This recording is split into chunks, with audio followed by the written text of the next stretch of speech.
Hi అండి, ఈరోజు వచ్చేసి పిల్లలకి ఎంతో ఇష్టమైన ప్యాన్ కేక్స్ అయితే చూపిస్తాను. ఇక్కడ గోధుమ పిండితో చూపిస్తున్నా.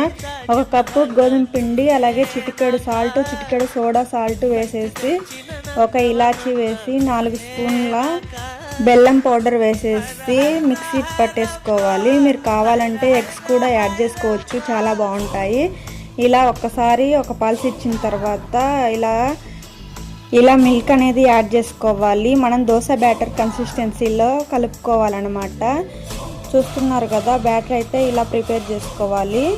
లూజ్గా మన దోశ బ్యాటర్ లాగా ప్రిపేర్ చేసుకుంటే సరిపోతుంది. ఆ తర్వాత పెన్నం బాగా వేడెక్కిన తర్వాత ఇలాగా చిన్న చిన్న ఊతప్పం లాగా వేసేసుకుంటే మన ప్యాన్ కేక్స్ అనేవి రెడీ అయిపోతాయండి. చాలా బాగుంటాయి, పిల్లలకి ఎంతో ఇష్టం కదా. మీరు కూడా ప్రిపేర్ చేసి ఎలా వచ్చాయో కామెంట్ చేయండి, లైక్ చేయండి, షేర్ చేయండి, సబ్స్క్రైబ్ చేసుకోండి.